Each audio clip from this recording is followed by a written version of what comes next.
You are listening to another AlwaysMoto production.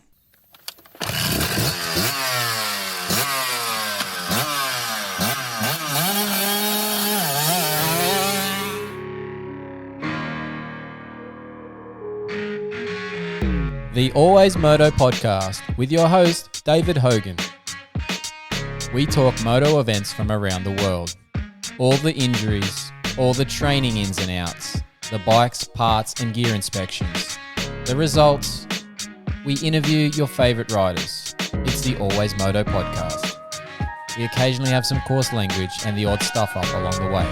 If you don't like it or you don't agree with us, turn it off right now. I'd like to remind you that he is not a doctor.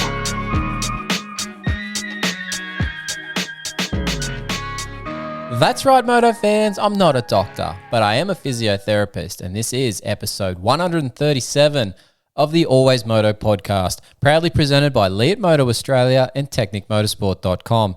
As always, I'm your host, David Hogan, the physiotherapist who knows the injuries and fitness needs of our sport of motocross and supercross and off-road racing. We go through everything here and anything here about moto because everything here is Always Moto on the AlwaysMoto network. This week's show, we get a bit diverse. That's right, we're going to get a bit diverse. That's a big word here for the AlwaysMoto Podcast. We are heading into the bush. We've got an off-road segment that we are bringing into the show this week. So we're heading bush and the off-road scene here in Australia with my man from financemybike.com.au. We're going to have Anthony Wakeham joining us here. He is out and about at pretty much every off-road event known to man in Australia this year, it seems. And we've asked him to give us the rundown on these events after each week over the rest of the 2025. So hopefully we're going to have Anthony here on a lot more coming up with some Enduro scene information, basically. So we thought we'd get him on. We're going to also have a bit of a kickoff here for this segment. We thought we'd get a rider interview on. So Anthony was good enough to organise Will Price from the Empire Motorsport off-road team to join us, give up a bit of a time for us here on the show, and he's our first guest for this new segment. So plenty of action coming your way from the bush here as the Australian Enduro Championship kicked off over the weekend. Oh, no, sorry, it didn't kick off. It was round 3 and 4 that was kicked off in Victoria there for the Australian Enduro Championship. And we've got the updates from Anthony and Will. So awesome to have them here. But don't worry, we've still got our Supercross content and our emergency department content from the AMA Supercross. We're obviously still going to talk ProMX. We're going to talk ProMX in America when it starts. We'll get a little bit of MXGP from time to time. So we're still regular stuff, but we're just going to bring in some stuff that's near and dear to my heart because I've done Australian Off-Road Championship when it was AORC for years. I was part of the first round in 2005. I'm that old. But yeah, I've been doing this for quite a while now, and I've done plenty of these off-road events. They're now the Australian Enduro Championship, the AEC, obviously the New South Wales Off-Roads as well. So this is something that's, something I'm familiar with and know a few of these guys as well and done plenty of these events. So wanted to get some content happening over in that side of things as well. So here we are. Thanks to Anthony and financemybike.com.au for being a part of the show with us here. Awesome to have him come on board after we had a bit of chat about doing this. So yeah, awesome to be involved with Anthony. All right, hey moto fans, this episode it is brought to you by Moto Australia, the ultimate gear and protection solution for riders seeking top-notch safety and style. From head to toe, Moto has you covered with innovative helmets, goggles, body armor, and more. Head over to leatmoto.com.au and gear up for your next ride. And don't forget our other sponsors and supporters of the show here, TechnicMotorsport.com, Pivot Pegs, Competitive Edge Performance, and Tech 167 3D Printing for the show support. You'll hear more about these companies on different shows throughout our series here in 2025 with AlwaysMoto. But as always, we do need your support direct of the podcast, and you can do that by purchasing an AlwaysMoto t-shirt. They are $25 plus postage and handling. You can get yourself one by emailing info@alwaysmoto.com. Put t-shirt order in the subject line. We'll be in touch regarding payment and size shirts and delivery details, all that sort of stuff. Now, payment's going to be via our PayPal account. Now, speaking of PayPal, if you don't want a t-shirt but you want to support the show, that was awesome too. You can donate directly to the AlwaysMoto PayPal account. To find all of our other supporters, some discount codes that we have with some of these companies that we've done product inspections with and other deals with, There's plenty of those discount codes. There's links to those things, how to get the shirts, all that sort of stuff. Our other stories that we do over on fullnoise.com.au. Check the show notes or our bio on our social page to get those links. All right, enough of this intro talk. Let's jump into this show. Hey, this is Brett Metcalf. You're listening to AlwaysMoto Podcast. All right, we are back with the AlwaysMoto Podcast. We've been off for a few weeks. We've had a little break here. Had a bunch of stuff on at home and work that we had to get sorted to make sure we could get things that need to be done. We had some kids' assignments for school. I was making a planetary cake setup for my daughter. That was fun. We had soccer start, so sports all going in for winter side of things. We had 2 training sessions per week, 2 kids, games, trial games, all that sort of stuff. Plus we had some bike preps we had to get done. We had some races that kicked off for ourselves here. The family, the 4 of us ride. We headed out to Armidale for this Northern Inland Sprint Series for their opening round a few weeks back. We had to prep bikes again for the following week for Hastings Valley Sprint Series. Ended up being postponed from weather. So we had a busy few weeks trying to get some things sorted out, but we're back. We just, podcast got dropped for a couple of weeks there while we sorted all that stuff out. But we're going racing again this weekend. Looking forward to another Armidale round. A few hours in the car yet to get up and back to this one, but well worth the travel for these Sprint Series. Just running. It's nice to have the family to do all these ones. The kids enjoyed the new venue out there, so that was cool. But let's get into our normal programming, people. Let's go straight into it. Let's talk AMA Supercross. Obviously, the past round at Foxborough was an absolute mutter. The conditions were terrible in Foxborough. The weather, the open-air stadium, things just were not in the right order to have a race that was raceable, let's say. The conditions meant that everything was turned on its head. Track time was reduced. There was no press day. There was reduced session during the day. There was reduced race durations as well, which is an interesting one. They're obviously going from a point of view of trying to keep the bikes together, which I don't completely agree with, but I also don't completely disagree with that either. I understand these bikes are tuned to the nth degree, and obviously running them in a boggy condition is not conducive to them lasting the 20 minutes, but there is also then a skill in making them last that long and potentially having the ability to ride the bike in a manner that is appropriate would also be useful, or that these teams need to then be able to adjust their settings. Their ECU mappings these days are very easy to change reasonably quickly. Even just the simple things like their settings. Most of these factory guys, I know this privateer guys are probably going to get screwed in this scenario, but factory guys can have multiple, suspension sets on the truck. They could surely change out a suspension and go to a softer setting to make these things work better, change clutch, springs, all that sort of stuff to make it, plates, to make it change the longevity of these motorcycles for the conditions. But they reduced it down to a 12-minute main event, which wasn't very long really in the end for the 450 main event. I think the 250s was 8, if I'm not mistaken. So very, very short races for these main events. Now, despite that, we did have some interesting results here. And obviously in the 450 class, the winner was somewhat predictable. But as I said to my wife when we're watching this, and we're watching this on the Sunday evening after some activities, we didn't know the results. She said it was, we said it was raining. We saw the start of the coverage. My wife instantly called Aaron Plessinger for the win. And I said, yeah, I agree, but there is so much that goes into a mud race that you can't just assume that the best mud rider will win. In lots of cases that will happen, but there's so much reliant on a good start, aka just ask RJ Hampshire. There's so much reliant on the goggles and whether you can maintain your goggles throughout, whether you're running tear-offs, roll-offs, combination of the two, whether you've got an extender on the peak, whether you know when to dip your head at the right time and block out a stack of it getting onto there and preventing the roll-off from running. There's a lot that goes into it. Obviously, then we talk about, like we we're just talking about with bike longevity, can your clutch survive? Are you taking lines that are going to, potentially cause the bike to suck water into the airbox and, screw the motor? There's a lot that goes into it. So you can't just call Aaron Plessinger for the win. But in the end, he did do exactly what we thought he should do. Got a reasonable start, got out front, disappeared, rode consistent laps, which was something that not many people were able to do. Now, Aaron Plessinger said in the post-race press conferences that he basically had no moments throughout those races. He was riding smoothly, comfortable.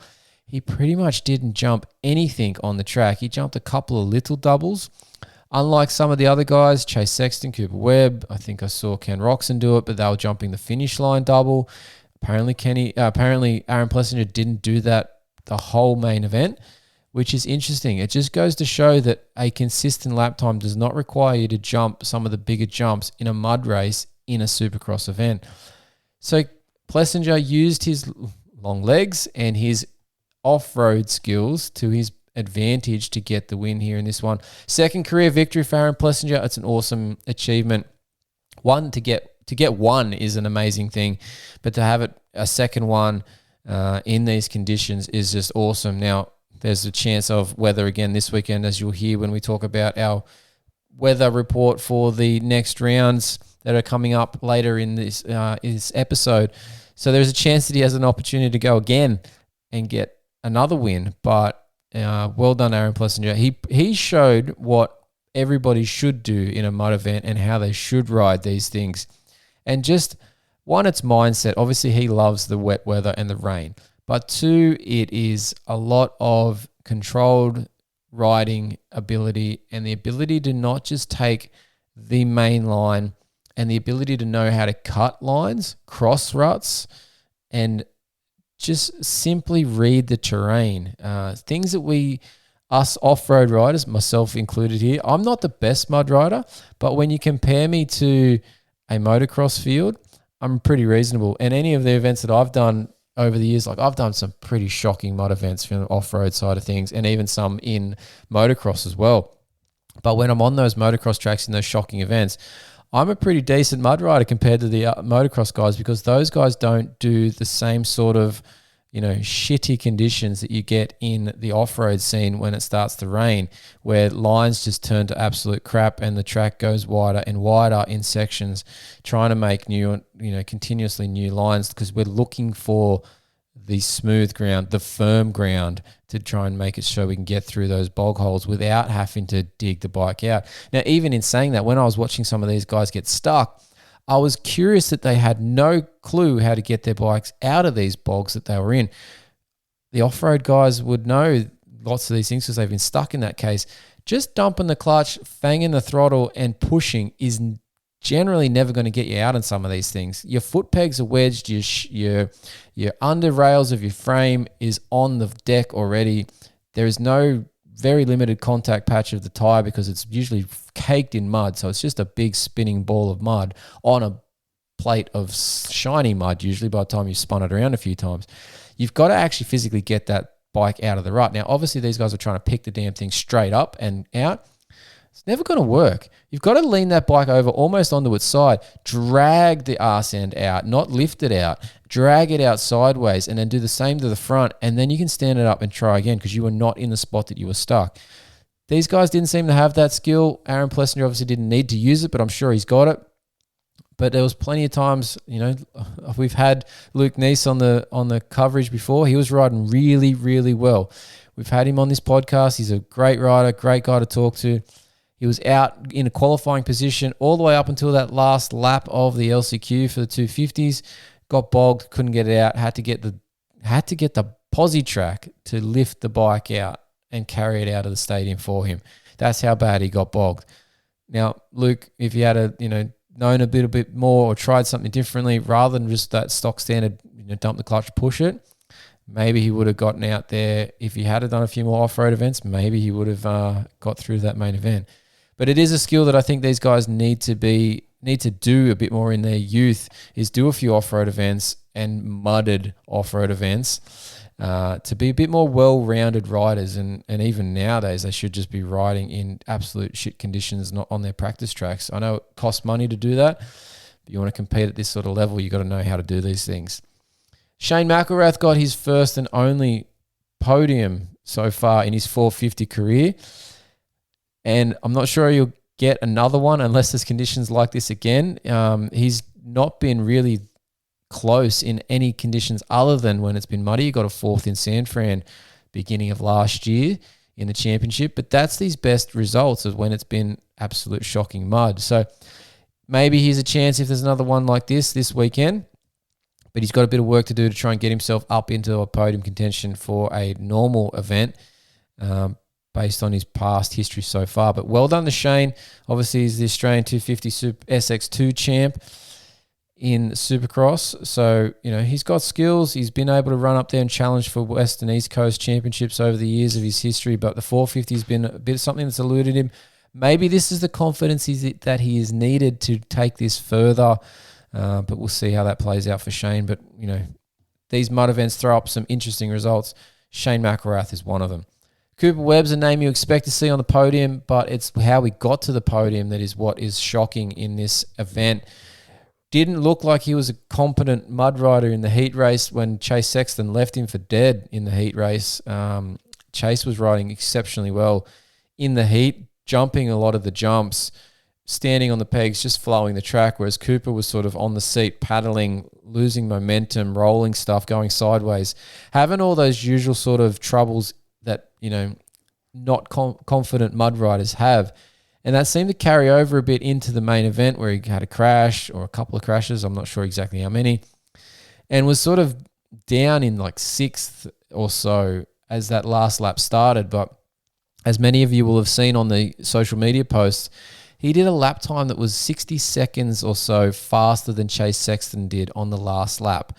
And that's what got him all the way up to the podium from 6th position on the last lap. He passed 3 guys to get himself onto the podium. When the championship is on the line, Cooper Webb knows how to get this thing done. And the fact that he is confident in covering a guy like Chase Sexton in this situation just makes it even easier. I wonder if he'd be in the same position if it was Jet Lawrence or Eli Tomac, particularly Jet, because the speed differential would be a hell of a lot different.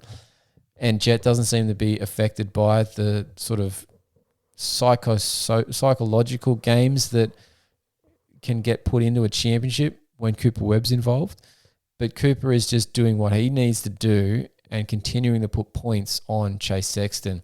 So the lead is back out to 15 points for Cooper Webb. So if he can have another couple of consistent rounds here for the next sort of 2 to 3, he's going to have a race lead on this by the time we get to the second last round and potentially wrap this thing up early. So Chase Sexton's got a bit of work to do coming into these final few weeks, but definitely it's got to start this weekend in Philadelphia for Chase Sexton if he wants to turn this momentum around, because Cooper Webb has definitely got it rolling in his direction at the moment. The 250 class in Foxborough was an absolute shake-up. We now have, with Aaron Plessinger winning and Chance Hymas won the 250 class, which is his first ever podium, let alone win. But we now have 17 winners in 2025 Supercross across both classes and all 3, and the 2 coasts and the 450 class. It's an amazing number, but I'd make a comment on that the number of winners is due to injuries in this season. Eli Tomac's out injured. He got a win earlier on. Jet Lawrence is out injured. He got a win earlier on. It's just one of those seasons where, and in the 250 class, Joe Shimoda won the opening round, hasn't won since because he broke his fingers at round 2. Max Anstey won the opening round, got a broken fibula, is out for the season. Levi Kitchen got a win, binned it the following week in Daytona. There has just been so many injuries this year that this number is awesome in one respect, that it's a level playing field. But if you look at it a different context with a different angle, you can see that we've got a problem in this sport with injuries, and nothing is being done adequately, in my opinion, to correct that side of things. So what if we have a few more multiple winners? I think if that means that we have less injuries, I think we've done the right thing. But on the 250 side of things, Chance Hymas, like we said, HRC rider, finally got himself on the podium, got himself the win. And again, Chance is a kid that, and I say kid because he's still pretty young, because he has done some off-road events in his youth. He wasn't just a product of motocross and facility training. He was a product of going out and doing random events. He's done works events, which is the world, they call it the World Off-Road Championship in the west coast of America. That's the only way they go. They don't go anywhere else. They generally California, Arizona, I think New Mexico, and maybe one or two other states, but that's pretty much it. I've done one of those rounds. They're very cool rounds, but yeah, they don't go very far for a world championship, but Americans are using that title. So he's done those ones. He's done some NPGC or NGPC, however you say that, that one as well, which are all sort of 1-2 hour events in a motocross style, but on a much longer course, bit more cross-country-ish, but the intensity is still well up, but you've got then random conditions to deal with, and Chance has been a part of that, and I think that really helped him and his technique throughout that main event that got him that win. Second place and third place have been on the podium, have not been on the podium before, but they've been on our podcast earlier this year, which is awesome to see. Cullen Park got second, Gage Linville got third. Both those guys, I've been in touch with them since the weekend to find out how things have been for them, and obviously they've been getting inundated with messages, and I thought it was really interesting to ask them how many they actually had. Now, for Cullen Park, he said he reckoned he got somewhere around 200 messages from random people to congratulate him on the race. And for Gage Linville, Gage is an interesting one. He said he thinks he got over 100 text messages, but probably another 100 or more DMs on Instagram. And he reckons he got over 1,500 followers on social platforms after the weekend. So it's amazing what one result can do for these guys in terms of their profile in the sport. But even both of them are in situations where they're on team rides. They're not factory team rides. They are privateer-based level team rides. Good rides, don't get me wrong. Phoenix Honda for Cullen Park, Dirt Bike Depot for Gage Linville. But they're looking to be that next step up, and this could be that moment that they get that recognition for their skill to bump them into those next rides. And as we talked about with Cullen when he was on, he's looking for a ride for outdoors. His contract is only for Supercross. Hopefully this podium gives him an opportunity to get a ride, and ideally he's looking for a 450 ride for the outdoors. So hopefully that comes through, but it'd be interesting to have 200 messages just blow up your phone on a Saturday evening. It'd be crazy to have that happen from 200 different people. Would be nuts. So well done to those guys. Awesome that they were able to fight through those conditions and, just survive. Like there's so many guys that didn't make it through. Bikes died. They couldn't even, get through the thing. A lot of the top guys didn't qualify because of the way the format of the day was. They got qualifying sessions that were after, B and C class qualifying sessions, so they got worse track conditions than the guys earlier. So, yeah, it was a bit of a shake-up at an event, and I'm sure if it rains again this weekend, as it's predicted at this stage for Philadelphia, they might have a bit more better prep coming into it based on what they learnt this past weekend in Foxborough. All right, we're going to move on. We got Oz Pro MX coming up this weekend. We've got round 2 that's happening at Appin Motorcycle Track in New South Wales. It's just an hour or so south of Sydney. It's round 2 of the Motocross Championship. We're going to look ahead to see who is going to be challenging. There's 2 main guys in both classes, and I say 2 main guys in both classes because the other guy that should be challenging in the first class, the MX1 or 450 class, might have a little bit of a confidence issue coming into this one after a big crash in the opening round at Wonthaggi.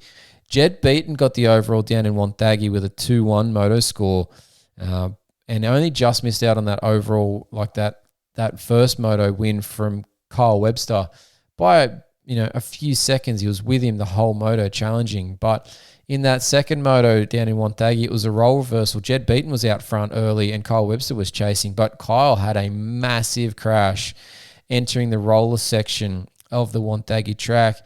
And I just wonder if that's dented his confidence a little bit. Also probably gave him a bit of a bang up between rounds that he just might have been a little bit reduced on the preparation coming into this one. So I'm curious as to how this will go. Kyle Webster's also a bit more of a known, softer sand track rider. this track at Appen is 100% clay. So Jed Beaton might be onto a roll here. So we'll have to see if anyone can challenge him in this race this weekend. But I dare say if Kyle Webster, if his confidence isn't dented and he is 100% healthy, there should be a pretty decent good challenge coming his way. But Kyle, with that one moto that he's completely lost points in, he didn't score any in Moto 2 in Wonthaggi. He's got a mountain to climb to catch up to Jed Beaton. Considering the two of them were tied on points last year and Kyle won the championship on a count back for moto wins, you don't want to be giving away too many points, and Kyle has already done that. So it's going to be a big uphill challenge for him to overtake Jed Beaton here, unless Jed has a bike malfunction or a crash, an injury. So be interesting to see how this plays out. But Jed definitely has a speed advantage over the field. So does Kyle Webster. So will Luke Clout be able to step up? Now, Luke Clout he used to live in that area of southwest southern Sydney and would be familiar with Appen. So will that give him an advantage in some potentially past home ground knowledge? I know he now lives in Queensland, but he did originally reside in that area of Sydney. So will that be useful for him? Will someone like Nathan Crawford step up, who has shown plenty of speed? He did again in Wonthaggi, despite some crashes in that first moto. He did show plenty of speed to come through the pack. What could he do with a good start? We'll have to see if he's got anything there for them. What about Maximus Purvis, that fill-in rider on the CDR Yamaha? He was looking good as well down in Wonthaggi, but a couple of mistakes left him off the podium overall, which I felt he was probably going to get at one point on that race day down at round 1. So will he be any better at round 2 on this particular surface? He may be. It'd be probably a bit more familiar to him from on the Kiwi tracks than others. So we'll see. The conditions are going to be interesting because this is, like I said, a full clay hard pack track. So whether they water it stacks, we'll find out. In the 250 MX2 class side of things, there's two guys at the front of this pack, but one that's definitely got the upper hand in overall everything at this point in time. The defending champ, Brodie Conley, is coming in with plenty of confidence, going 1-1 at the opening round, but also just looking comfortable on this Honda as he has for a little while now. But the challenger is Ryder Kingsford on that WBR Monster Energy Yamaha. And just as much as he was challenging, he was just that tick off Brodie down in Wonthaggi. Now, neither guy's going to have a real big advantage at Appen this weekend. Neither of them is their home track. I think Brodie was there for a couple of test days in terms of Moto Bin at Appen Club days over the earlier part of this year. But I don't think that's really going to advantage any aspect of Brodie too much more than Ryder. But we need to see something a bit more from Ryder to try and step up and take the challenge directly to Brodie here. He's going to have to get a better start than him and hope that Brodie gets an average start and has to work through the pack, because I feel that's the only way that somebody's going to be beating Brodie at this point in time. If Brodie gets reasonable starts, he's got plenty of speed to burn and work his way through that field. And that's been evident. There's been some club events that they've been doing, the Honda boys, together, like Brodie Conley and Kyle Webster, and Brodie has been on his 250 and challenging Kyle Webster for speed on the 450. So there's nothing wrong with Brodie Conley's speed at this point in time. The Kiwi is a fast-moving dude. So how will that play out? We'll have to find out. But on the 250 side of things, there's a few other challenges there, but they definitely need to step up. We'll be interested to see if Reese Budd can do more with the clay track at Appen. That might be more his jam. He seemed to have had some very bad opening rounds recently for that Wonthaggi track. He did get a third, I think it was the year before this one, in one of the motos, but this year down there, not so good this time around. Was there some issues beforehand? Was there bike setup comfort issues? Not 100% sure, but I don't know. I expect a lot more from Reese in the motocross side of things. Very good Supercross rider. You feel like he's been missing a little bit of a step somewhere in his path here in the recent times. So hopefully he can step up and do something more with it as well. Didn't see much of Caleb Barham on that new Kawasaki ride in Wonthaggi. maybe he's going to be someone that can challenge. I think he's going to have a bit better showing on this clay track as well. But yeah, there's a lot to look forward to with the ProMX. You're going to be able to watch it on SBS again or Stan Sport. The coverage is going to be from about 1 p.m. in the afternoon, so you'll be able to check that out. It's awesome to have that coverage live and the ability to watch it back on the on-demand setup. So awesome to be able to do that as well. All right, these teams, even the Australian factory teams, they're all got something in common. They use KYB or Showa suspension from the Japanese side of things, and they service them with genuine parts. Now, KYB and Showa, they have an Australian distributor, and that's Technic Motorsport in Sydney. So why would you use non-genuine seals, wipers, bushes, and other consumables when the genuine parts are available, perform better, and are usually only a day away? If you head over to technicmotorsport.com, that's your place to go to for those genuine KYB and Showa parts, from seals to fork tubes to internal individual components and A-kit suspension sets for KYB and Showa. Technic has them, and they have them in stock. If you use their Find My Bike tool, you'll find all the compatible parts for your bike, and new products are being added daily. If you're not in Australia, that's okay. Technic has a currency converter, a shipping calculator, and they ship daily with DHL to most countries. So you can get this stuff anywhere. So check out technicmotorsport.com and get your suspension needs ordered from Technic Motorsport. All right, the Australian Enduro Championship. We're going to cover a bit of this stuff nowadays. Like we said in the intro, we're going to bring in something here later in the show with Anthony Wakeham, and we're going to start covering some more of the Australian off-road as well in the podcast. So we're trying to expand our horizons here. It's something that I wanted to do for a while. I've obviously been from that Australian Off-Road Championship side, New South Wales off-road side of things, and I quite enjoy those events. And they're not being covered well enough. They're being covered, but I want to say we can cover more of it and get more of the personalities out, and that's a chance to do that here on the podcast. So we're going to bring that to you as well. So we're just going to quickly recap that there was round 3 and 4 of the Australian Enduro Championship, the AEC, occurred over the weekend in Royalston, Victoria. We had a cross-country race on the Saturday, 3 hours for pros, 2 hours for the clubmen women. And they had some junior races as well that were sort of different lengths in time as well there. And then on the Sunday, they had what we call the sprint series, which is the sort of 10, 15-minute sprint loops where you just do one loop, then you wait sort of half an hour or so for the rest of the crew to go through, and then we repeat it sort of 5, 6, 7, however many you can fit in throughout the day. So that's two different style formats. We should also have an enduro format throughout the year, but generally we'll do cross countries and sprints at these events. So that was awesome. And look, the big winner, we have our pro class out right now, days, as well as our E1, E2, E3, E-Vets, Enduro Vets, Enduro Masters, Enduro Women's, and our junior classes as well. But in the pro class, the man that's been at the top for a while now has been Daniel Milner. Last year, he won the championship again after he returned home from some international enduro riding. He was on TM, he was on Fantic, but he's back with KTM Australia riding in the E2 class, riding with Leat Gear. He's a Leat sponsored rider, just much like our podcast here. But yeah, Daniel Milner has been the man to beat. Now, at the opening rounds, he was also very good, but also the return of Will Rupert to the Yamaha team has shaken things up a bit, and they split wins, overall wins this weekend. Will Rupert got the cross-country win on the Saturday, but Daniel Milner stepped back up and got the sprint win on the Sunday. So interesting battle brewing between those two there. I'm wondering how Daniel Milner is going to go across the season. Last year, he sort of got lucky, injury towards the end of the season, and he was able to still ride through and get the outright win. But he is getting a little bit older, is Daniel Milner, and will he be able to continue to keep pace with Will Rupert, who is on the return from Europe after some pretty strong results over there, really.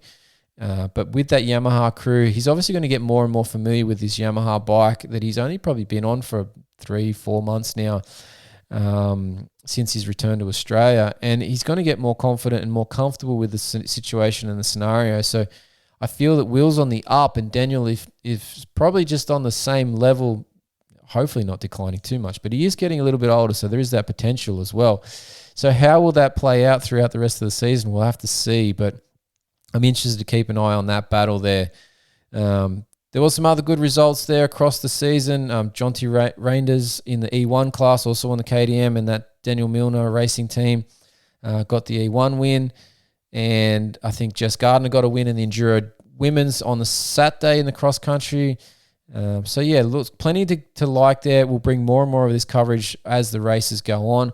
The next round of the Australian Enduro Championship is in a place called Tintinara in South Australia on the 31st of May and the 1st of June. So couple of week break. Most of our Australian championships here, both motocross and the Enduro and even Supercross when it comes around, we have them a bit spread out to try and allow, each one to be on their own weekend for coverage of TV coverage and media things, because obviously the Australian government body is only a smaller group compared to, say, AMA in America.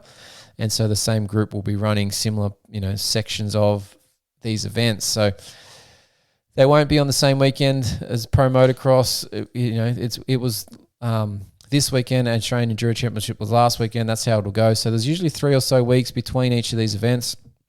So they've got a little break here to get some more training under their belt before that next weekend in Tintinara.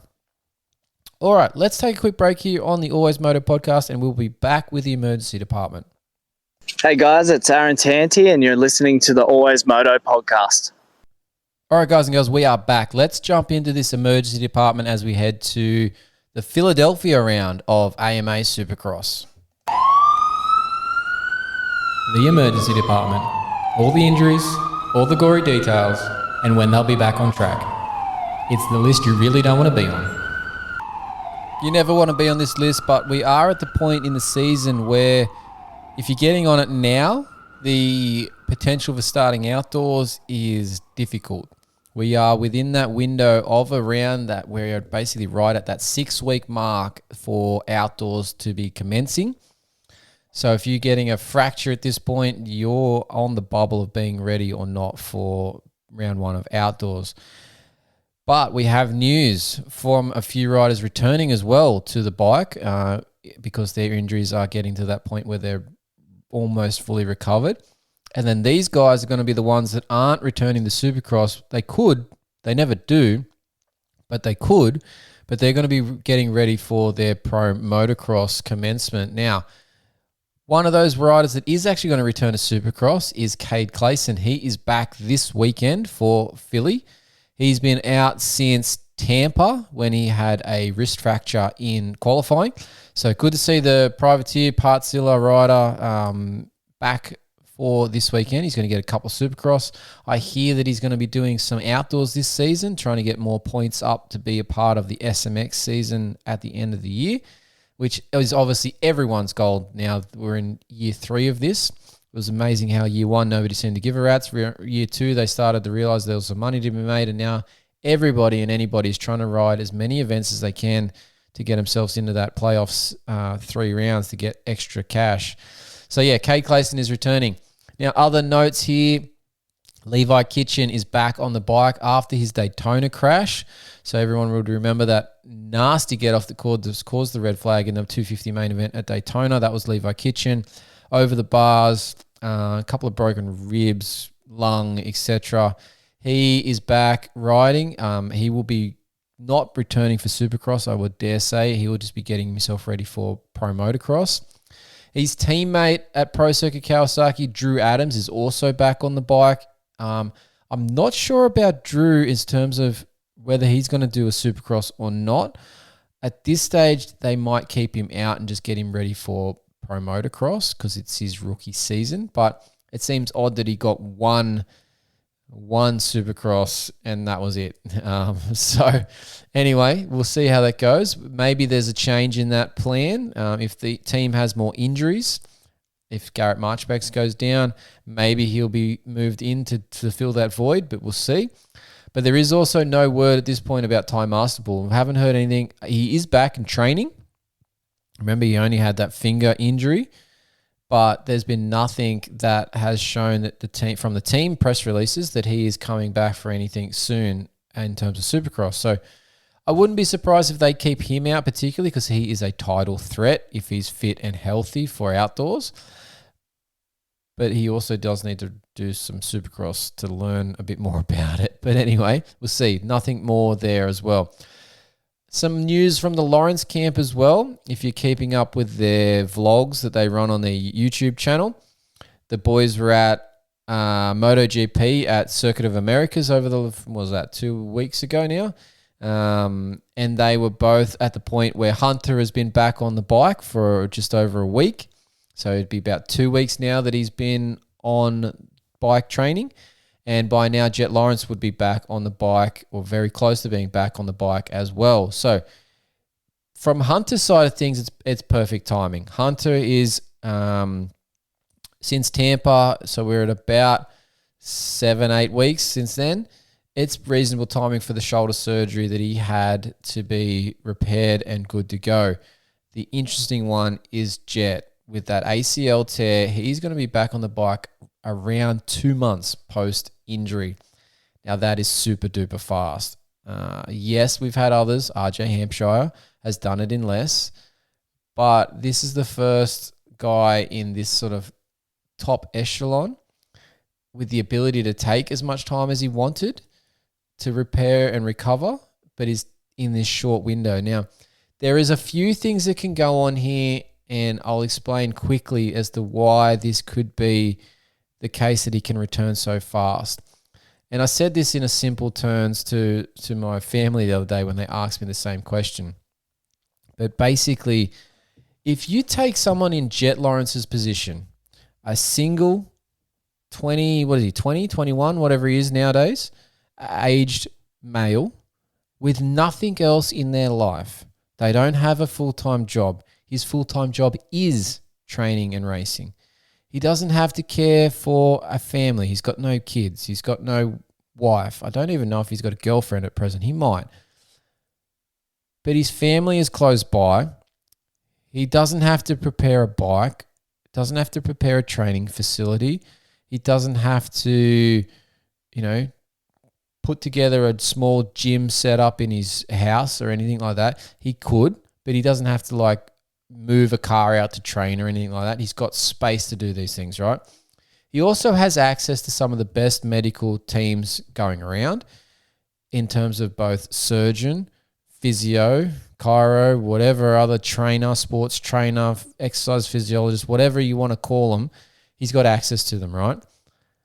So if you only had a sole purpose of riding and being ready to ride and nothing else going on in your life that was going to take time away from that, that would significantly reduce your recovery time.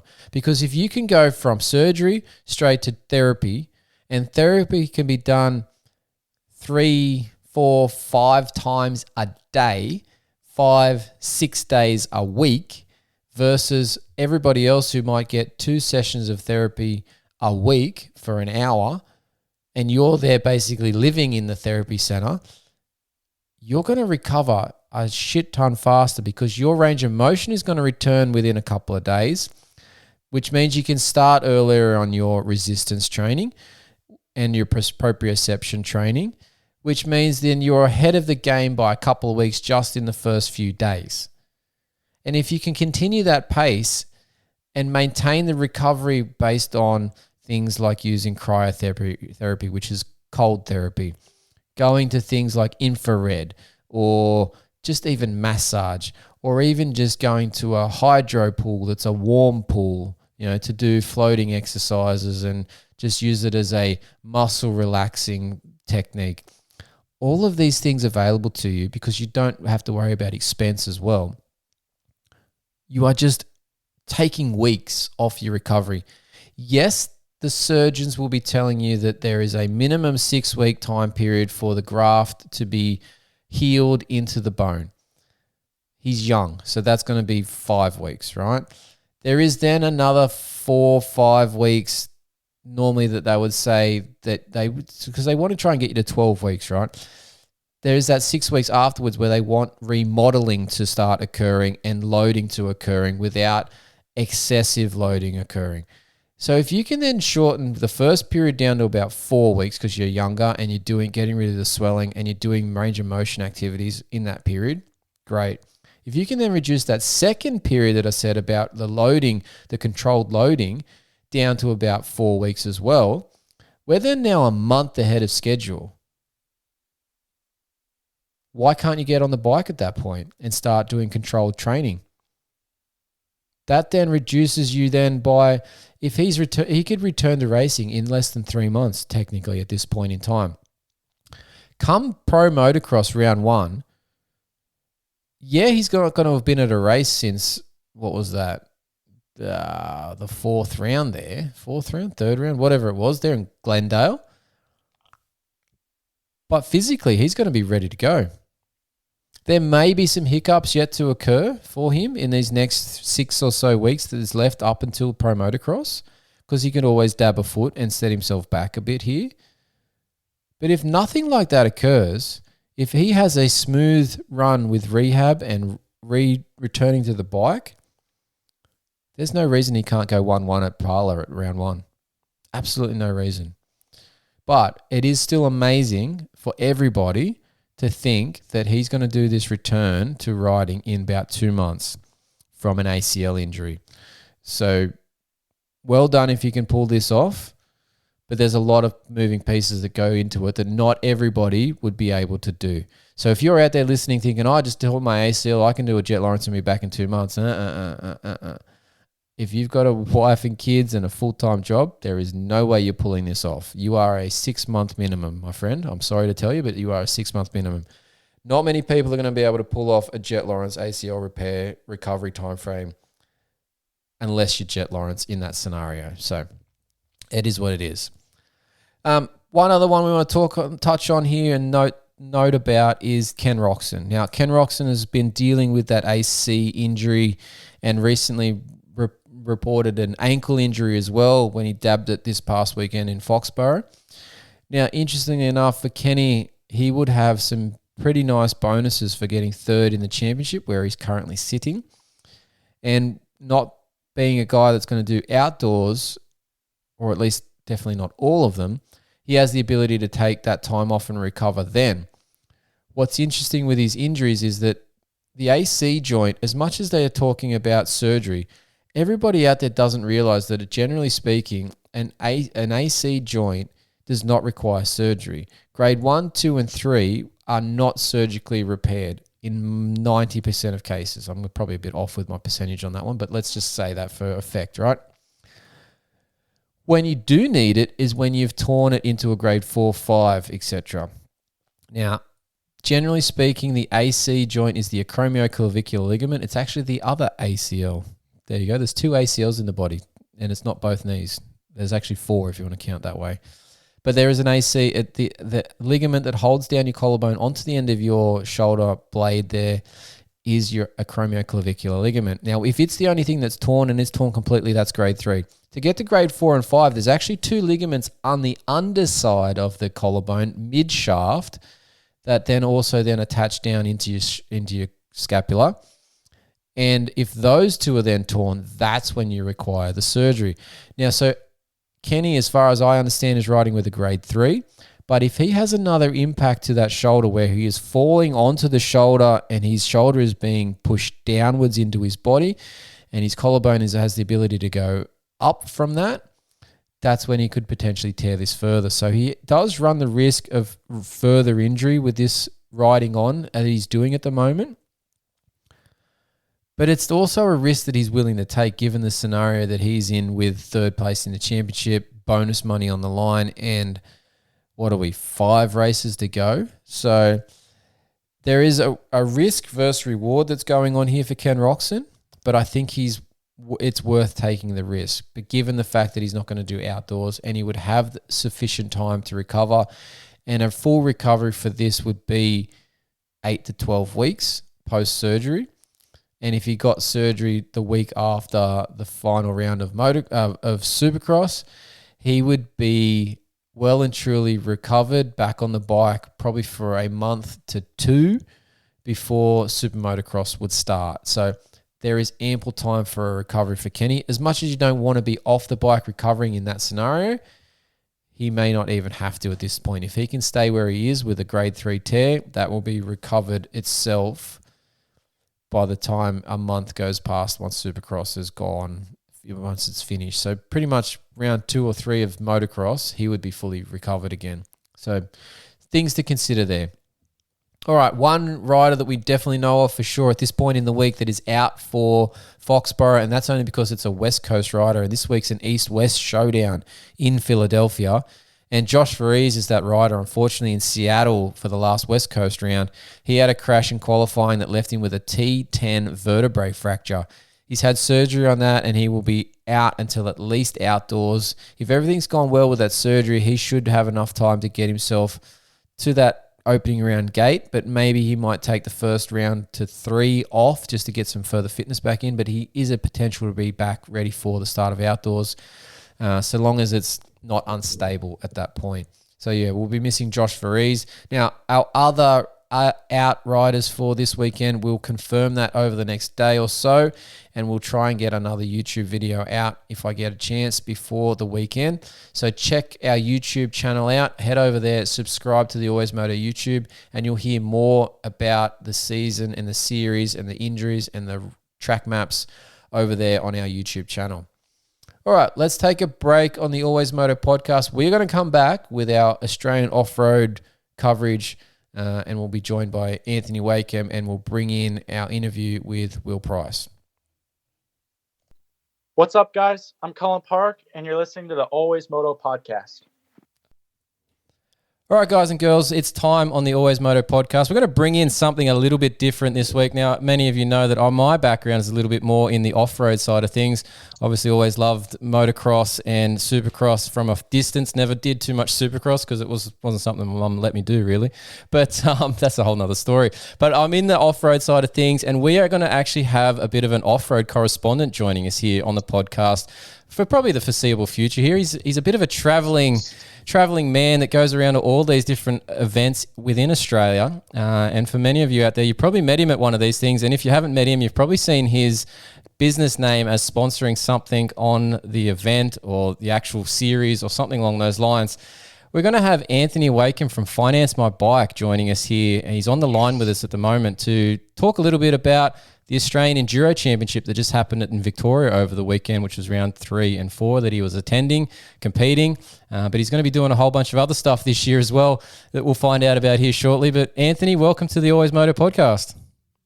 Hey, Dave. Thanks, mate. Thanks for having me on. Yeah, no dramas at all. Appreciate you sort of filling a little void that we haven't really touched into too much recently, other than myself, like I said, to touch on it every once in a while when I would do something, but it's not something I've had the ability to be at as many of the events as I would like in recent years with kids and all that sort of stuff, finances in terms of spreading that far around. So you're going to be at a lot of these things this year. You have been at a lot of them for the past few years, if I'm not mistaken. Yeah, mate. Basically, for lack of a better word, been homeless for over 12 months now, travelling around Queensland, New South Wales, Victoria, racing and supporting in as many events as we can, I guess. Yeah, and everything from AORC to Vic Off Roads, New South Wales Off Roads, Fink. Yeah, mate, if I can get an entry in, we're there. That's got to be a nice part of the life. Obviously, the caravan side of things is a bit different. I think I think I saw you're installing a heater this week because the temperatures are changing, and you probably learnt from last year by the looks of it or something along those lines for preparing a bit better this time around. But the entries anywhere you want must be a nice thing too. Mate, it's definitely a dream come true. Sometimes it's a nightmare. Installing that heater till about 9 or 10 o'clock last night was definitely a nightmare. But mate, I've definitely got a good gig. Doing what we do with the finance, supporting the events allows me to do it. So why not? So I gather the business itself is a completely mobile, electronic, online sort of setup for you, other than maybe a couple of times you might meet a client in person, and that's what enables you to be at all these events? Yeah, mate. We, with modern technology, emails and just other programs, I guess, and new laws, and that we can still do it all via technology now. We don't have to. I do have a very good sidekick in Christina, who does work in the office for me and catches any slack that I may do. But she's been a valuable member of the team for 3 or 4 years now.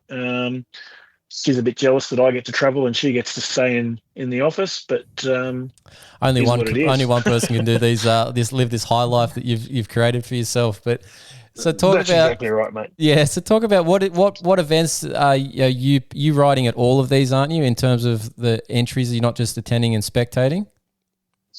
That's the plan, mate. Yeah. So this year on the cards, I've got all the New South Wales off-roads, all the Vic off-roads, all the AORC events, obviously, or AEC, we've got to start calling it now. Yeah, it's a hard habit to break, that one for me particularly. It's a very hard habit. So there's a couple of rounds. There's one in South Australia and one in Queensland, outside the Vic and Off-Road series. And then, mate, I've entered Fink again. This will be my third run at Fink.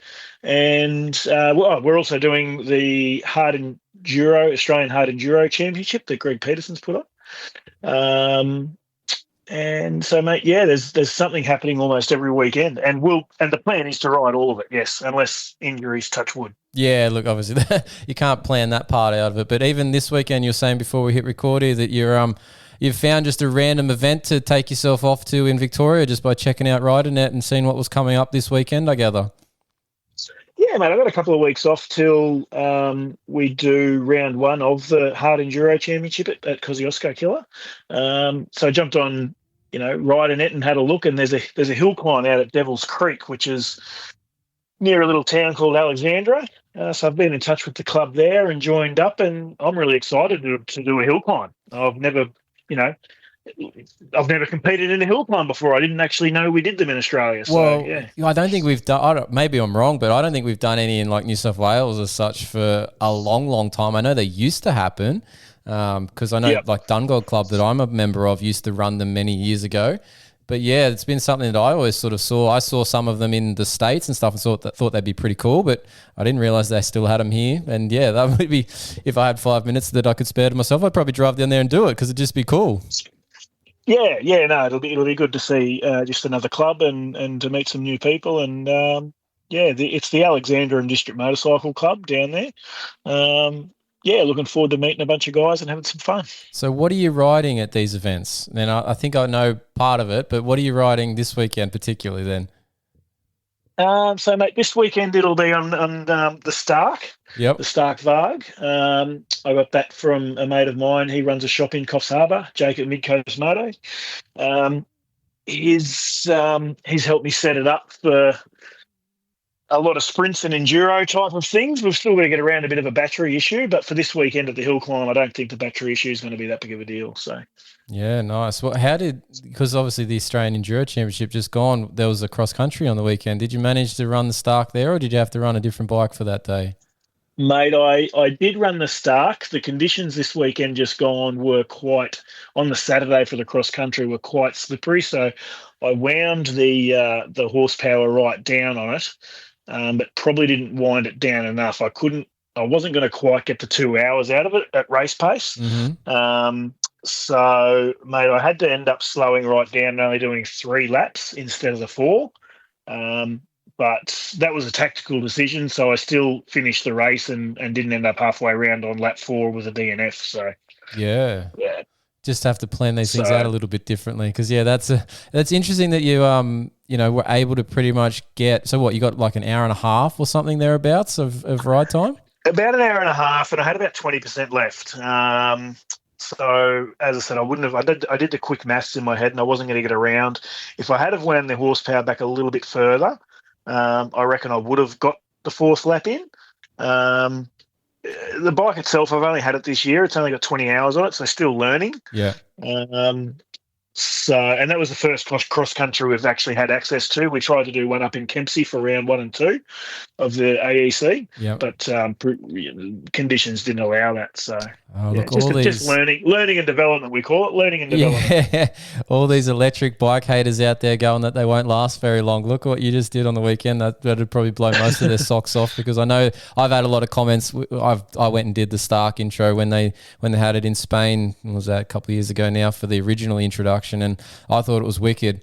And love them. But yeah, the comment usually whenever you post anything about it is it won't last long enough. And I'm like, yeah, it'll outlast most people's fitness, in current form. But even this new one that they've got coming out, it'll be even more so. So. Absolutely. There's a lot of guys out there now that have got them. Brock Grabham has one, and his rumor has it he's got the battery changeover down to about 3 minutes. Wow. So that's to impressive. Take the battery off and to put a new one in, 3 minutes, I mean, in a cross country for the pro guys, which is 3 hours, it still hurts, but it's doable. Yeah. Yeah. It'd be interesting to see him do something like that, stand there in the pits and watch that go on. So that'd be cool to see. But so how was the weekend itself down there in Rawson, Victoria, for the Australian Enduro Championships, mate? Oh, mate, it was a 10 out of 10. Yeah, nice. Very cold. It was a massive contrast from rounds 1 and 2 up in Kempsey. Kempsey was dry and hot and dusty. This was cold and wet and windy. Perfect Victoria weather. Yeah. It's the second time I've been to that venue. And it was basically the same, and the riding down here is amazing. The club that put it on, Alex Sword and the team that put that on it's just a great event. Meeting a few locals, you always hear that they just always put on a great event, and this didn't matter. This didn't disappoint, I should say. Yeah. So, yeah, no, the cross country was 2 or 3 hours long, depending on what class you were in, and again, that was run really well. There was no issues throughout that day. Very slippery on the cross country. The juniors went out there and run the track in, and then the vets and the women's and the clubmen, it was still very greasy. But it looked to actually form up for the pros, from what I saw anyway. The images I've seen from the pro event looked like it was pretty good, but maybe it had finally worn in and dried out a little bit by that point too. They usually run the afternoon session, so usually end up with prime time conditions once it's all worked in. Yeah, it still would have been a bit icy in under the trees and in a few spots. There was some spots there that were just never going to dry out. But yeah, I reckon there was a lot of smiling faces. There wasn't too many people upset, that's for sure. Yeah, nice. Well, part of what we're going to do with yourself and these little pieces here on the Always Moto podcast for the Australian off-road scene. We're going to bring in somebody this week and have an interview with one of the riders that was competing there. So we'll just hit pause for a second, and we're going to bring in our first interview with it here, Anthony. So just hang 2 seconds. All right, so we've got our man on the line here. He's going to join us here. Anthony's still with us as well from Finance My Bike. But our interview this week will be with Empire Motorsports off-road team rider Will Price. How we doing, Will? Yeah, good. Thank you. And yourself? Very well, mate. Very well, mate. Thank you. Appreciate you making some time for us on the Always Moto podcast after probably a big weekend of effort for you at the Australian Enduro Championship. Yeah, thanks. It's a pleasure to be on here. Yeah. So how was the weekend for yourself down there in Victoria? And Anthony was obviously down there as well. He said it was a bit cold, but how did you find the conditions down there in Victoria? Yeah, it was a little bit chillier than we all thought. I nearly didn't pack any pants, but glad I threw some in. Let's hope you're referring to you packed riding pants, but maybe the other sort of pants was the one you didn't pack. Yeah. I was just going to run the shorts for the weekend because it hasn't been that cold. So I can guarantee you we're going to struggle in shorts for sure. Oh man, it was freezing. It was nice to actually get some cooler weather. So we don't mind it being local Victorians. Yeah, it's not bad for a cross country, but either if it's a little bit colder on the temperature wise, it's a bit less physical exertion. Yeah, 100% makes it a bit easier. Yeah, but the weekend was sick. It was really really challenging. The track there got really really rough, chopped out, small chop, just like never ending bumps. So that made it challenging to ride to get a flow. But yeah, I enjoyed it. It was good. And how's the results and everything there? Saturday was, I was a little bit disappointed. We weren't quite in the sweet spot. Didn't quite have the feeling with my bike, but come in halfway through and made a few changes, and that was an improvement. So managed to put in a little bit of a charge throughout the halfway point of the cross country, and then finish a little bit stronger. But unfortunately, we just lost a little bit of time getting a crappy start and going backwards at the start of the race. But hey, it's the first one of the year, so we've got lots to work on now. So that's exciting. This might be a good one for Anthony here to jump in at this point. But the start, obviously being in these cross countries as dead engine, Anthony's probably got a bit of an advantage on that start there. Does he even know that it's dead engine at that point, Anthony? Mate, I was actually really primed to get the whole shot on mine with my start, but the Stark Varg has a funny little thing there. If it's in gear for 10 or 15 seconds with no throttle, it actually goes back into neutral. So I was there all pumped and extremely confident, and then everyone left me and I was in neutral and I couldn't go anywhere. Couldn't figure out why, eh? And couldn't figure out why, because still learning the bike. But yeah, that was a bit of a funny joke, that one. Will, do you have a bit of a technique with your bike? How's yours go for a cold start there? Or a dead engine start, I should say. Now that they've changed it to hands-on head starts, it's a massive advantage for us. We can leave it in gear with the clutch in, ready to go. So all you've got to do is hit the button, give it some gas, and off you go. And it starts pretty good, does it? Yeah, 100%. That KX250 is unreal. So unfortunately, I just didn't pull it off properly on the weekend, but that's the nerves. Yeah, nice. Anthony, you got a question there, mate? Yeah, I was going to ask, when you said before, Will, that you jumped in and made a few changes to make a bit of a late charge, we don't have a lot of time in a cross-country to do that, and time is of the essence. And if you don't have to pit, you don't want to. But what changes are you making in that really quick time? Is it tyre pressures? Is it clickers? What are you doing? I was just really struggling with my bike. Felt a little bit too firm out there. The bumps, I was just getting thrown around a lot, and wanted to come in and make a change. So it didn't take much to go grab a screwdriver and back out the clickers a little bit, and off we went. So I didn't lose too much time, even though they were filling up my bike at the same time. Yeah, okay. And did you? I don't have to make that many changes because I'm not up the pointy end of the field like you guys are. But do you do those changes yourself, or does someone come out and do them for you? Or Stel was down on the pit board this time for me, and they have the pit board area on the weekend at a different spot to the pit, so that made it a little bit challenging. So I was the one that raced in and grabbed the screwdriver myself. Now, lucky I'm a mechanic myself as well. Working for Stel, so he's helped guide me a huge amount. So I had a little bit of an idea of which direction to go, and we made those changes and off we went again. Yeah, right. Being a mechanic and riding at a top level, does it sometimes get in your head that you need to change things that you probably don't need to change, or does it give you a more of a idea of what you should change and should leave alone?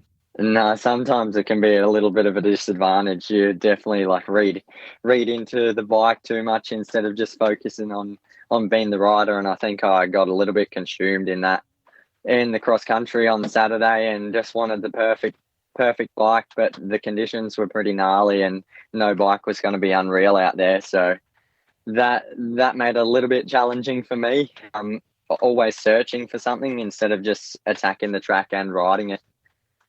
Yeah, fair enough.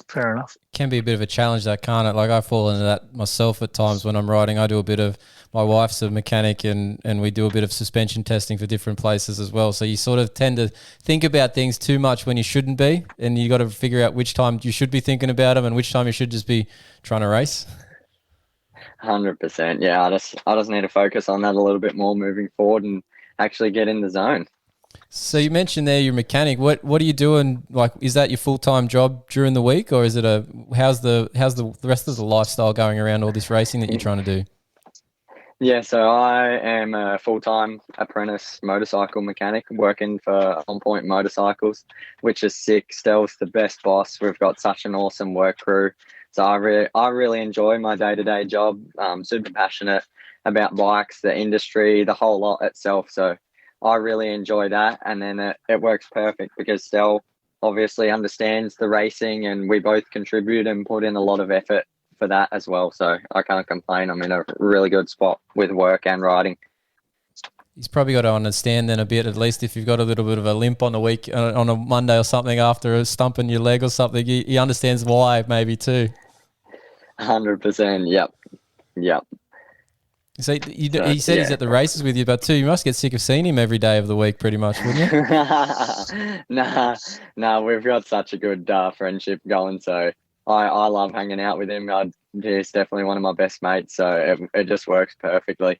And do you get much time then as a full-time mechanic? Do you get much time to fit in training during the week, or how's that work out for you? Because obviously a full-time job plus trying to race on the weekend doesn't leave much time in between all that stuff other than, eat, sleep and repeat. 100%. It's it gets pretty full on at times. Like I get up and go to the gym at 5:30, 3 days a week, and before work just to get it done, and then try and squeeze in a midweek ride. Now that it's no longer daylight savings, that's going to be tricky. I'm going to have to ask for a little bit of time off of work, but we make it work, and lucky Stel's understanding with it all, and you just try and do as much as you can. Yeah, nice.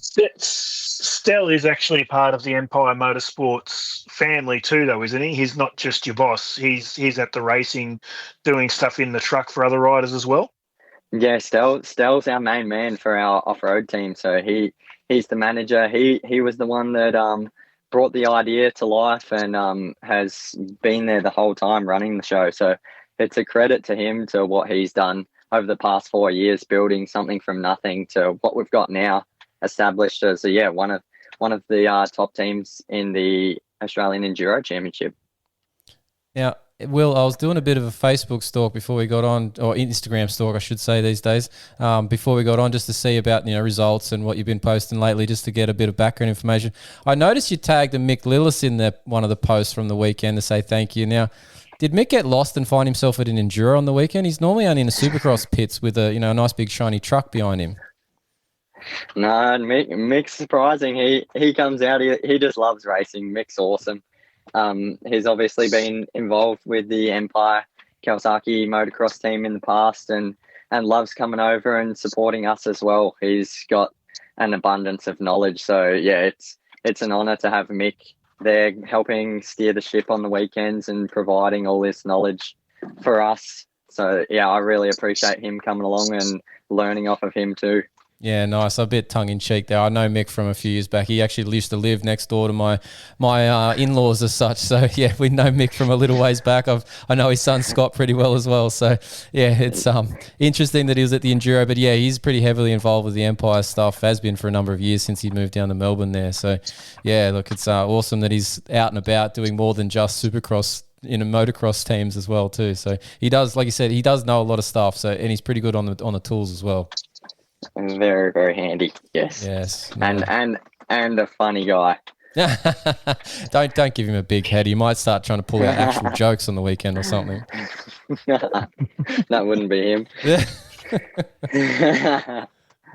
So what's on the rest of the cards for you, Will, for the rest of the season? Obviously the Australian Enduro Championship. I gather the Victorian Off-Road as well down there. That's your local sort of state series, but what else is on the cards for you race-wise? Have you got anything in the pipeline that's maybe a bit unusual? No, as of this stage, it's all fairly normal. Just the Australian Enduro Championship, the Vic Off-Roads. Obviously had a desert race there in July. That's a must-do, so pretty excited to do that. But otherwise, that's about it this year. Have you done the Hattah before? Yeah, multiple times. So that's definitely one of our favourite events of the year. The atmosphere up there is pretty sick, so we love it. Yeah, like it used to be my favorite event of the year until I binned it really badly, and I just don't like going back anymore. So, oh yeah, that can be scary up there. Yeah, I left an organ down in Mildura, so it's it's not on my list anymore. No. Sorry, Anthony, jump in, mate. It's a hard event to get into, that's for sure. It's a very popular event. I haven't done Hadar yet, but I'm hopefully getting an entry this year, yeah. The stress of the computer log-on point it used to be 9 or midday, whenever it was. It was more of the event than any actually getting there. That was more stress than anything. Yeah, 100%. that's the word on the street, yeah. Will, do you have to enter, or did you manage to get in the top 20 or 40? I can't remember what they do as like a pre-entry from the previous year, or do you have to go for normal public entry methods this year? No, I've been lucky enough to score a top 40 position the last few years, so that makes it a lot more smooth sailing. My entry's already done, ready to go, so we're locked in. But it's nice. great. The entries are crazy. It's more of a race trying to enter than actual race the event sometimes. Definitely. Anthony's going to find this out. I used to have about 3 different devices open, refreshing to try and make sure that it would load. And as soon as it loaded, just type like a maniac. So Anthony's going to have all this probably on a computer in a caravan somewhere trying to make it work out. Well, mate, funnily enough, the event registration opens the same weekend as the Kosciuszko Killer that I'll be racing. So I'll be passing that job on to someone else. So it won't be my fault if I'm not going. A good mate of mine's going to enter for me. So we'll see how we go. Well, make sure he's got a backup plan for when the first one decides to not log in or something, and he needs to revert to plan B of the computer or the phone, because that's always, you think you've got it all going, and then 2 minutes before you're like, crap, I can't get on. What's happened? It's gone flat or this or that. So it's Will probably knows from the first time round, but after that he's probably been all right because he's fast enough to get there by himself. So yeah, it's definitely challenging, that's for sure. Definitely. So, all right, a question for you, Will. Outside of those normal events that you've done, is there something, and we like to try to ask these random things here occasionally on the podcast, but is there like a bucket list event that you've maybe earmarked in, some other weird corner of the world that you'd want to get to at some point? Obviously, the International 6-Day Enduro is probably right up there on the bucket list. We were lucky enough to go over there last year and spectate on the final day, and yeah, man, that looks sick. It would be pretty cool to be able to either represent our country or just be a part of the crew that goes over there and get to race in something like that. So that's probably right up there. Yeah, nice. Have you done the 4-day and stuff here, I gather, in Australia? I can't remember if you actually have done that, sorry, but yeah. Yeah, so I've raced 2 4-days now, and they've been sick. The last one in Western Australia was absolutely amazing. Had an absolute blast, and then the first one we done was actually at Rawson, so on the same property as we raced on the weekend. Yeah, nice. Yeah, they're very well put together events, the 4 days, for an Australian, version of the 6 day. So yeah, you've got an experience towards that. So yeah, the 6 days is a good one to have on a bucket list for sure, especially from an enduro rider's standpoint. Yeah, it doesn't get any more prestigious than that. No, definitely not. Anthony, what's on your bucket list? Because you're doing everything, it seems, anyway. So is there something on your list, mate? I should ask that of yourself at this point. Mate, I think the 6 day would be... I've ticked a lot of events off in the last couple of years. The 4 day at Rawson a couple of years ago, that was a big one for me.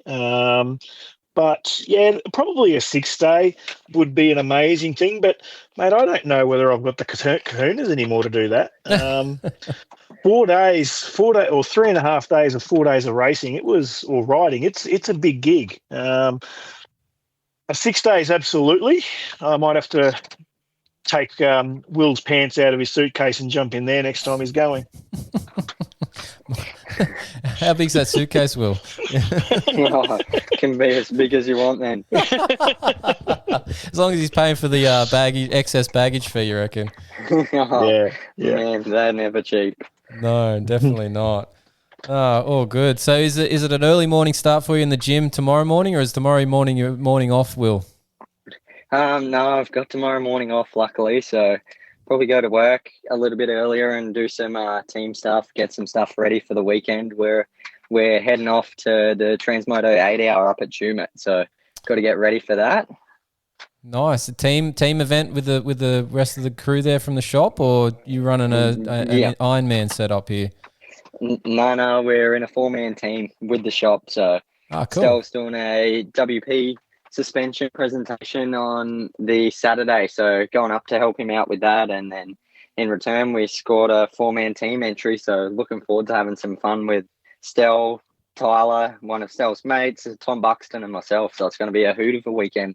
Yeah, cool. This is sort of what the enduro scene, Anthony, is all about, isn't it? Like, it's a bit more laid back, a bit more fun, a bit more, riding with your mates as such. Yeah, that's the appeal to me, mate. Motocross is like, I still love going on the motocross track, but the enduro guys, it's no secret they do just tend to be a little bit more friendly. Those transmodal events, I mean, no one needs to give them any more exposure. Everyone knows how good those events are. The guys have done such a great job with that, and giving everyone more events to ride in, pumping money back into the sport. They're great events. Yeah, definitely. It's just nice. Yeah, nice that like someone like Will, who's more towards the top end of the field here, is still looking at the sport in the way of he just described. Going to have a hoot with his mates, a couple of mates in a teams event on the weekend. It's nice that that's still. It shows that it's a passion. 100%. Like that. At the end of the day, that's why we race, isn't it? To go and have fun. Like, obviously, there's a real competitive streak that a few of us have, and that we want to win and do the best we can. But at the end of the day, it comes down to having fun on a dirt bike, and that's why we all love it. That's why the off-roads is a massive family. Basically, everyone's there with the same outlook and help each other out and just have a vibe. Yeah, no, well put. That's sort of what it always been for myself, and trying to bring the kids that I've now got, dragging them around into this sort of thing as well. So yeah, it's a nice family environment, but it's just a good sport to be involved with and be physically active with, and have a passion to spend your money on that you can't spend it on stupid stuff on the side then. Yeah, that's it. There's no money left over, that's for sure. No, that whole meme about teach your kids to love motorcycles, they'll never have money for those DRUGSs and stuff. So yeah, it's very true. Yep. One of the best things I think I find about our sport, guys, is that those kids down there on the 60s and the 80s, and even the other the 125s and the 250s and that, they're riding and racing the same track on the same day. That Will Price is, that Daniel Milner is, that Corey McMahon is. So there's no other sport that I can think of that you're riding the same track and rubbing shoulders with the top guys the same day. Tennis, you don't do it. Cricket, you don't do it. Football, you don't. One of the best things I think I like about enduro is the fact that you're immersing yourself in it with the pros and with the guys like me, I guess, yeah. Yeah, 100%. Like, you turn back the clock 13 years ago, and I was that little kid in the J1 class on my 85, ripping around in the morning, and then you'd go out and watch the guys like Stephen Merriman, Toby Price, Chris Hollis, Glenn Carney, just to name a few of those guys ripping around, and you look up to that, and that was the goal back then, of to be someone like that, and here we are now, kind of living the dream. It's pretty surreal. Yeah, absolutely.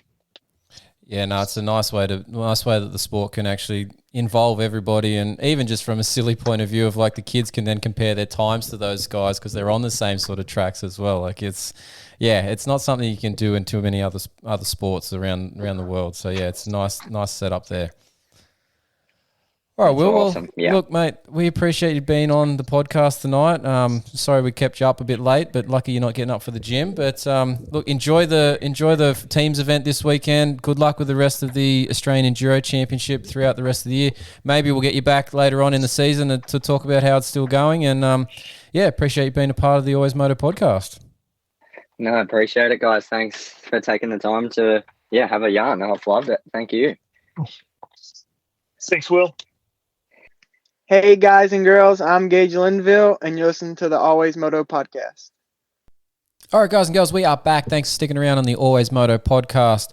We are just on the backside of that interview there with Will Price, and obviously thank you to Anthony Wakeham from financemybike.com.au for jumping in there and bringing us that off-road enduro content that we need to bring more light to here in the Australian scene. So we'll hopefully be doing that over the coming months as more of these events occur throughout the country, and Anthony takes his mobile caravan around to all of them and competes in anything and everything on his Stark there. So looking forward to getting more conversations with Anthony and other riders around the Australian enduro scene. All right, let's jump into a product inspection highlight here up next, and it is a Technic Motorsport one. Now, this isn't necessarily, yes, Technic Motorsport is a supporter of mine. They have been for about 20 years now, not just with the podcast side of things, but me personally with my racing efforts, albeit my mid-pack racing efforts over the years. They have been a part of my bike riding experience for a very long time. Nick there is a wizard as such with suspension, and the parts that he makes are fantastic. And over the years, he's developed his own line of Technic products. Obviously, you hear us talk about the Technic springs in some of our sponsor reads here on the show, but he has a whole bunch of other products that are Technic branded that he develops himself, in line with some of the other things that you'd see guys doing, in suspension world, from the Enzos, the Bud Racings of the world. But there's a Technic version of it as well out there. And for myself, I've been playing with, my wife and I have been playing with our own suspensions for years now, with the assistance of Nick. But in recent times, we have sort of taken on our own little efforts here and trying to make some more adjustments ourselves, learn a bit more about what's doing what and when, and understand what we should be changing, when and why.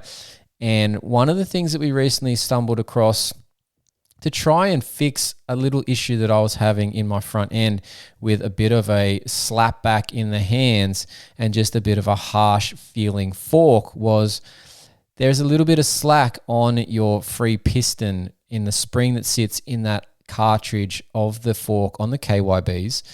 That free piston is plastic and it slaps up and down on that spring there. So wasn't sure about all the different settings through all of this, but we thought we'd try and see if we could get, because my wife works in the area doing other forks, and noticed that some of them were set up better when they had different aftermarket free pistons in them. So we checked out Nick's site, technicmotorsport.com. We ordered up some free pistons for the KYBs. Now, these ones that come for the KYB set, they're $110. They work from basically, I think it's 2006, if I've got this correct here, off their site. Pretty much all 2006 forks on for KYB 48mm. So there's a fairly universal application there across things like YZ125, 250, 250F, 450, CRFs, KXFs, Shercos, gas beaters. There's a lot of forks that carry KYB 48mm, and these alloy-free pistons would fit into. Now, the part that we found with these straight away, one, obviously you're upgrading because there's no longer a plastic free piston in there. So there's less chance of that part fatiguing, cracking under a big impact or over time. So you're taking away that potential durability aspect. The other part of it is that the free plastic free piston can trap some air in them, the stock one. It's not designed in any other way, but that's how it just works. Now, the Technic ones has an air bleed built into them. So what that means is that it allows you to actually assemble these a bit easier because it will smoothly go into the cartridge. Added bonus, assembly is a bit easier. But that smoothness and that bleed doesn't trap air. So it's allowing it to flow through that section better and makes the fork operation a lot smoother and less harsh is the way I would put it together.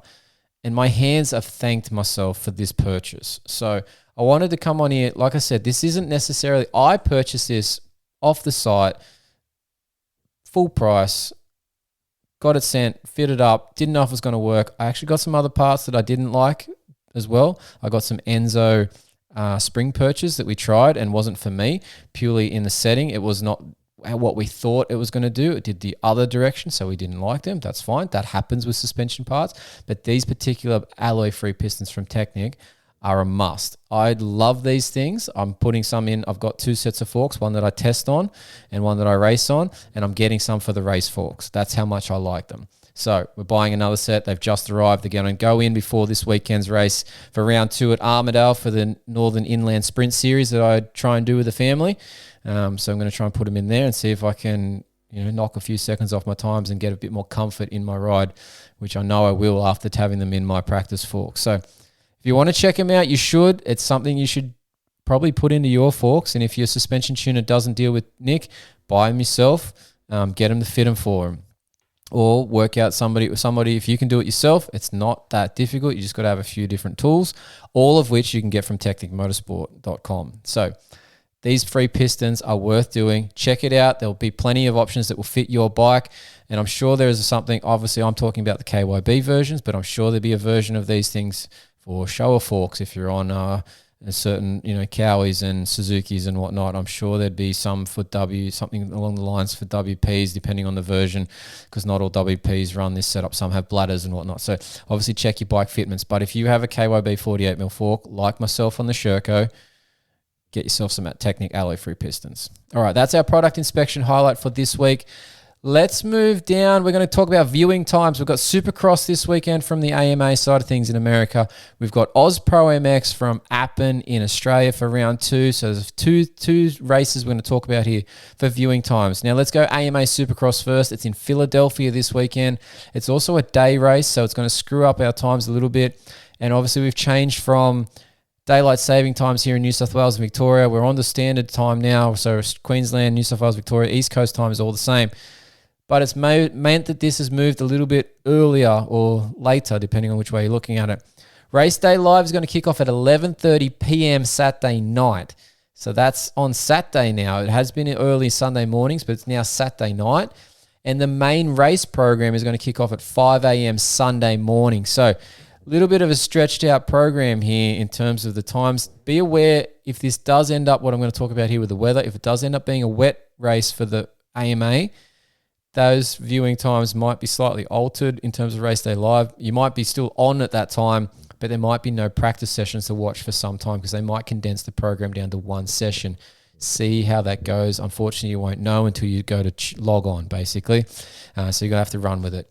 For the ProMX at Appin for round 2, not 100% sure of these details yet because it hasn't really been put out. I can't scroll that far forward on the SBS app at this point, but from the schedule that the ProMX Instagram site has put out, I would expect that their coverage online and on SBS should be from 1 p.m. on Sunday afternoon, and that will be that about 1:15 is when MX1 Moto 1 will kick off. So you will see all that from then. So you'll get Moto 1 on MX1, Moto 2, MX3, and MX2. You'll get Moto 2 on MX1.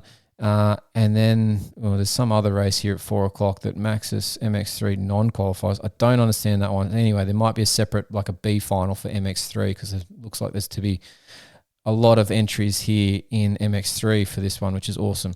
So about 1 o'clock Sunday afternoon is when you'll be watching ProMX from Appin in New South Wales. All right, now, all these guys on the bikes and riding both of these series and in the Enduro side of things, they all have foot pegs on their bikes. You'll likely want to upgrade these at times because stock ones are okay, but not as cool and not as useful as some of the other ones that you can get aftermarket. Now, for me, if you want something that is wide, strong, and functional as a foot peg, then you need pivot pegs. They are super wide. They have a pivoting action that helps you move around on the bike and reduce the boot sole wear, and they improve your leg positioning throughout your ride. Get yourself some pivot pegs at pivotpegs.com. Well worth getting. Trust me, I've been using these things since 2008. I love them. I can't. If I didn't have them, my boots would be trashed in 3 rides. That's how bad I used to eat into boot soles. I can now get a whole year out of a boot sole. So pivot pegs have saved my life and my wallet, literally. Weather updates. All right, Philadelphia for weather. I mentioned it just briefly before. It looks like it's going to be another wet one. Light rain is the forecast, 50% chance, but you never know. This is a few days out here. Things could change. They could get worse. It could get better. But it is expected to be a low of 4 degrees and a high of 11 degrees. So not a great warm day in Philadelphia. Potentially very wet. So we'll see how that plays out, but that's what the forecast is telling us at this stage. Now, weather-wise for Appin for the ProMX, it's supposedly going to be partly cloudy and 14 to 23 degrees. Now, that is good and bad because Appin is basically a clay track and they will need to then add a lot of water. So they're artificially going to water this thing. So it could be a bit sloppy to begin with or boggy for opening practice sessions. Usually by the end of the day it comes around, but it can also then get a bit dusty come the afternoon's motos. So we'll see how that plays out. It's going to be a challenge for them to keep the moisture in that track if there isn't any rain in the lead up to this event. So we'll see how they play that one out. But otherwise, should be all good for the OzPro, comfortable for spectators and comfortable for riders, not too hot. So yeah, not a bad one. All right, that is our show for this week. Awesome to have, like we said a couple times now, Anthony Wakeham from financemybike.com.au to be on and bring some enduro content to our show. We're going to continue that. If you have any feedback on that, you liked it, you loved it, make sure you subscribe to the podcast feed, subscribe to the AlwaysMoto Instagrams, Facebooks, Twitters accounts, and let us know. Send us a DM. Tell us what you thought of it. Anthony's a good guy. I'm sure he'll take some, lighthearted criticism. Let's see. But yeah, we want to bring some more enduro content so we can see what we can do from here. But yeah, if you liked it, let us know. But otherwise, let's make sure that you get those t-shirt orders in, because to keep supporting the show here, you need to email info@alwaysmoto.com to get yourself an AlwaysMoto t-shirt. Follow those social pages. Subscribe to the podcast feed, like we said. Leave a rating on the podcast app. If you're listening to Spotify, you can leave a rating. Please leave us a 5-star if you like it. It helps our show get promoted more to other people listening to similar moto content, which is what we want to do so that we can keep bringing you more and more content. Don't forget, you can check out our written articles over at fullnoise.com.au. But that's it for another show. Thanks to Elite Moto Australia, Technic Motorsport, Pivot Pegs, Competitive Edge Performance, and Tech 167 3D Printing for the show support. Thanks to the wife and kids for letting me get this done yet again this week. And we will see you at the track.